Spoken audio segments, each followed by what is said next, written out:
The U-turn challenge is we're going to ride to this line here on all the bikes, and then we're going to do a U-turn without putting our foot down, and then we're going to see which bike does the tightest U-turn, and that bike wins.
Oh, it's harder than what you think because I have to move my leg out of the way.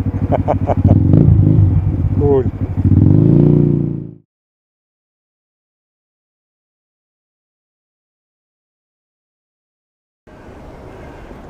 I decided to end every challenge video by talking about the previous challenge.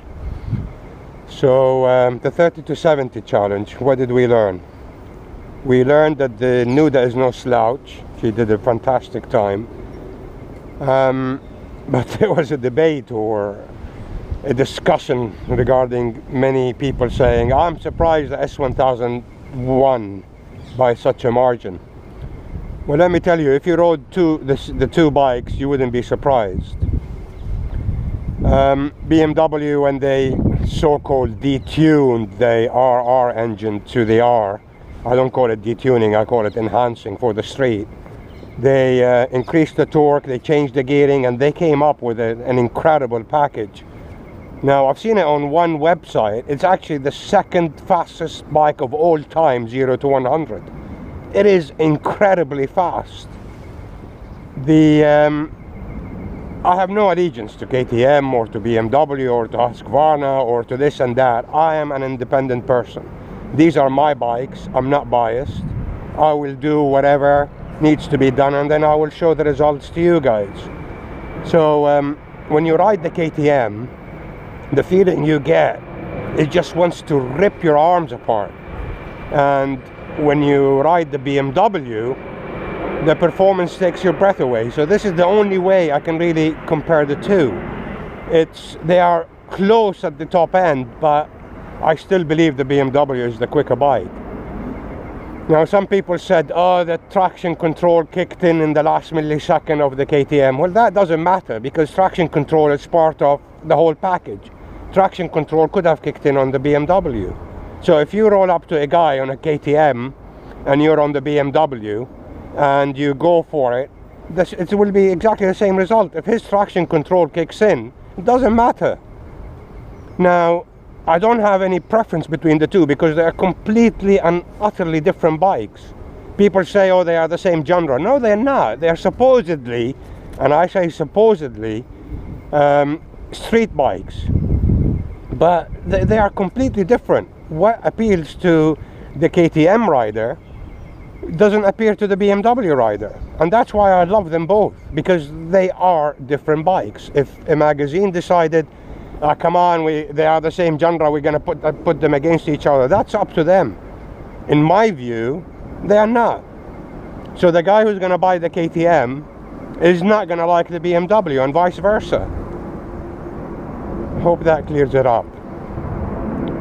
And sometimes when I talk about bikes, I get very passionate, because I just love bikes, and I don't care what others say.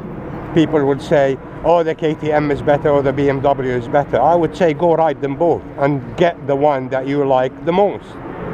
Don't look at figures, don't look at magazines, don't look at RJ, don't look at anything else. It's you that matters. And I hate the fact that, hate is a big word, I dislike the fact that maybe some people will think I'm biased towards one or the other. I am not. I'll just say it as it happens. I'll show it as it happens, actually.